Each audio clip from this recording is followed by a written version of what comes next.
there's always, you kind of want the ball with the hint of, I like having the hint of a movement. Like I'm a fader of the ball. Yeah. So most of my shots are going to go with the hint of fade. But if I ever want to, you know, in whatever case, if I wanted to go straight with a hint of a draw, I just put it back on my stance. You still hit little fades with these? It's just my like natural. no, I know, but like yeah, but I can go with a little bit of normal. You're okay with it seeing it like I that? have looser hands than this, and it's just kind of go a little straighter. Would you hit different kind of shapes, Colin? Well, I've been trying to almost hit draws with my wedges. I can't do it from this close though, like because of the way I swing, man. I used to spin, like I used to spin it a lot, and I've been working on like hitting just the one hop and stop. When you draw the ball, you take and spin off. Exactly. Obviously, I have done a lot of practice. I try to, if I want to shallow it out, I'll go with the draw. That's my feel. Shallow it out. So, Yeah, I think it helps a lot. Would you say back pin draw? Either, whatever it is, honestly, even that one. Like if you want to shallow it out, it's a feel of a draw in my case. It's a little bit thin, like it feels thinner, but it's really not.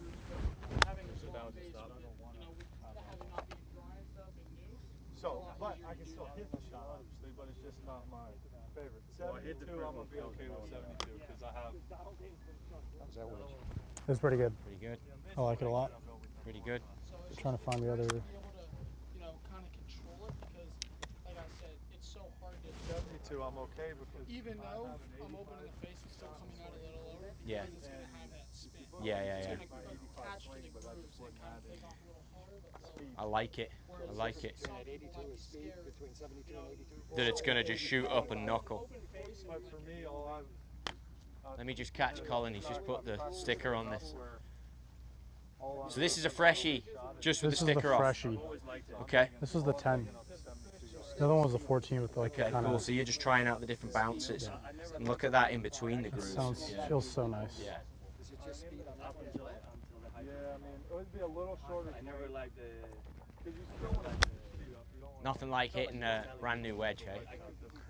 It just clips. Yeah. But it feels different than this one. Yeah. So you're playing with two different bounces here. Talk to me about what you're looking for in these initial test shots. Yeah, just how it comes through. I mean, I want it to glide through, like DJ said, not grab and dig. Yeah. Because sometimes I go steep, and that's what I'm trying to do.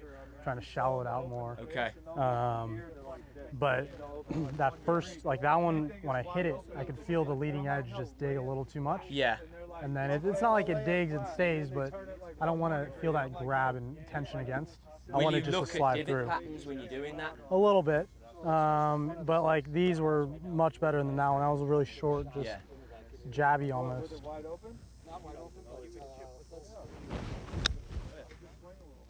When you play golf in these pro-ams and you see the Amis, what's the biggest thing that on their wedges you wish they did differently? I wish they just stayed down.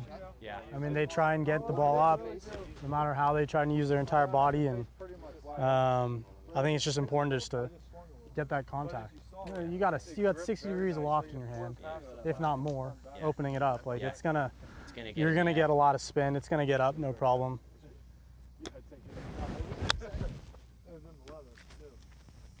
But obviously it goes a little higher, but it wasn't too high. That was jumping all over the place. I was in the hole. I know, and then someone behind you followed it in. What? Was that third shot with that wedge? No, maybe like 12th.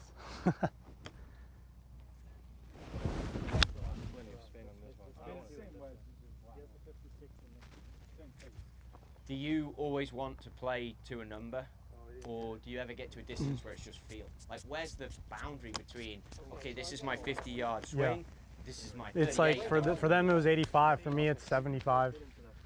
Once I get under that, especially like around 60 and under, it's a lot of feel. It's almost like just a big chip shot for me. But where I've noticed, I know we're talking about. And then wrist hinge, do you take that out on a big chip shot? And you get into that yardage where you're not hitting a number. Yeah. Do you ever think? Yeah, because I mean, my tendency is definitely pick it up, get a little steep, come steep, and come down on it a lot. And that's what I have to think about. Just come a little shallow, kind of rotate everything, and use the bounce. If I think about using the bounce, it works out a lot better. High bounce. Well, You play yeah, a lot of bounce. yeah. This one, I mean, What do you do if you get on the other really ones are firm golf only courses? 8 though, Yeah. and then this one they built was 14. So I don't know if we can build that with this grind. We can. But on a short We can do anything. like a full length, but the shorter one, chip.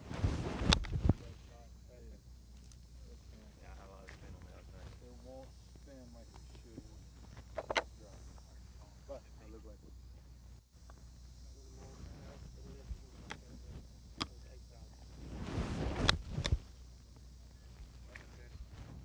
Oh, that's looking good. That was good. Raw faces. Do you feel that it's improved your spin?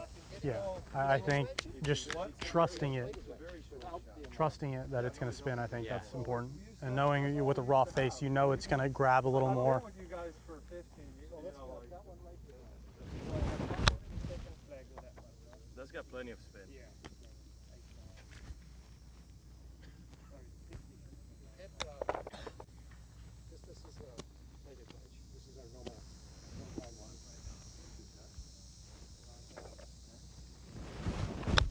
How much time will you guys all spend on wedges and pitching? Yeah, it just launches higher, but it still has. A lot now. I mean, this A lot is more where than you did as an amateur? I did in college. I mean, that's where I knew where I had to work on. So before you got on the tour, you consciously knew this was an area you had to Yeah, practice more. and I knew this as a junior. I knew this. I mean, I had to get better. And it's not like I had to like look at stats and everything. I just knew that when you look at someone and like the way I hit a full swing shot where I just know what it's going to do, that's what I want with my wedges. You know, you don't want to think a little more and have to guess or anything. So, I mean, obviously I just got a TrackMan, working on numbers, getting those numbers dialed in because, you know, when you do have the chances, short par 4s, You've got to take par it. 5s, yeah, exactly. So what did you do to go about practicing? What did you do to set? So you're standing there, you know, 3 years ago, you're like, okay, I've got to get better than this.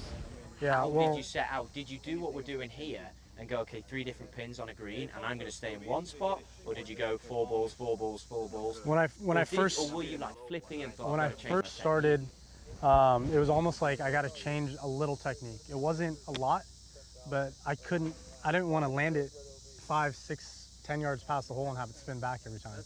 So I had to just figure out something. So I pretty much grabbed a 52-degree wedge, my gap wedge, and tried a different technique and tried getting as much spin on that. Yeah. And then copying that same technique. You don't need to swing hard.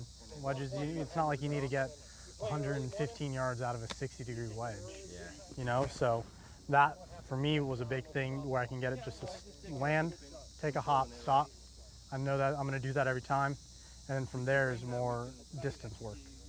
You know, I'd go, yeah, we pretty much had like a little strip of grass in college, and I'd just go 10 to 80 yards nonstop. Wow.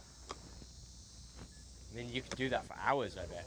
Oh yeah, it's just picking them up. That's a hassle, but You don't have to worry about that anymore. yeah, exactly. And then do you keep it dialed? Does it leave if you're not dialed in on that? Yeah, it's something that I just always have to keep working on. I mean, it's something that it's just a little different feel than hitting full shots for me. If you just give me a club and tell me to hit it whatever, Yeah. you know, it's a little different. That's what I want to get with these wedges, and I definitely believe I can get there. Yeah, exactly. That's why I like having